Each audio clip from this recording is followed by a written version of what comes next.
Hey guys, உங்களுக்கெல்லாம் தெரியுமா? போன தடவை ஒரு பையன் எல்லா சப்ஜெக்டும் ஃபெயில் ஆனாங்களா? அவன் இந்த தடவை எல்லா சப்ஜெக்ட்லயும் பாஸ் டி. ஒரு சப்ஜெக்ட்ல சென்டம் வர வாங்கியிருக்கான்.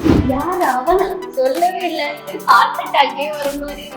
ஹார்ட் அட்டாக்கா சார்? நீ மயக்காடியில் பார்த்து கிளாஸ் எடுத்தாரு ஞாபகம் இருக்கா? ஐயோ அன்னைக்கு நான் லீவ் ஆச்சு. அப்போ மயக்காடியல் இன்ஃபெக்ஷன்னா என்ன? மயக்காடியல் இன்ஃபெக்ஷன் தான் ஹார்ட் அட்டாக் தான் மயக்காடியல் இன்ஃபெக்ஷன். நம்ம ஹார்ட் தான் எல்லா ஆர்கன்ஸ்லையும் பிளட் சப்ளை பண்ணலாம். அந்த ஹார்ட்டுக்கே பிளட் சப்ளை பண்ணுறது தான் கொரோனரி ஆர்டரிஸ். அந்த கொரோனரி ஆர்டரிஸ் எல்லாம் பிளாக் பண்ணால் நம்ம மயக்காடியல் இன்ஃபெக்ஷன் சொல்லலாம். ஹார்ட் அட்டாக் வந்துச்சுன்னா என்னெல்லாம் சிம்டம்ஸ் வரும்? Chest pain, shoulder pain, palpitation, sometimes head pain இருக்கும், சம்டைம்ஸ் நீ தலசிட்டு கீழே விழுந்துருவேன். ஒருவேளை நான் மயங்கிற வரைக்கும் எதுக்கு வெயிட் பண்ணுறேன்? சீக்கிரமாக பக்கத்தில் இருக்கவங்க இருக்குது எவ்வளோ சீக்கிரம் முடியுமோ அவ்வளோ சீக்கிரம் ஹாஸ்பிட்டல் ஆஸ்பிரின் எல்லாம் வந்து சீக்கிரமாக ரெடி பண்ணி வீட்டுக்கு ட்ரீட்மெண்ட் பண்ணதுக்கு ஆப்ரேஷன் பண்ணுவாங்க, அது வரைக்கும் இல்லை.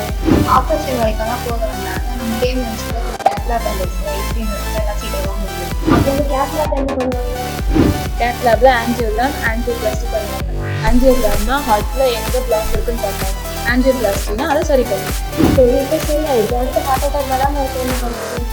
ஹார்ட் அட்டாக் வராமல் இருக்கிறது ரெகுலராக எக்ஸசைஸ் பண்ணணும், பாடி வெயிட்டை மெயின்டைன் பண்ணணும், பேலன்ஸ் டயட் ஃபாலோ பண்ணணும், ஆல்கஹால் ஸ்மோக்கிங் ஹேபிட்ஸ் இருந்துச்சுன்னா டோட்டலாக ஸ்டாப் பண்ணணும், பிபி சுகர் இருந்துச்சுன்னா கண்ட்ரோல் பண்ணணும். முக்கியமாக ஜங்க் ஃபுட் சாப்பிடவே கூடாது. இப்படியே ஜங்க் ஃபுட் சாப்பிட்டு அது ரொம்ப வரணும்.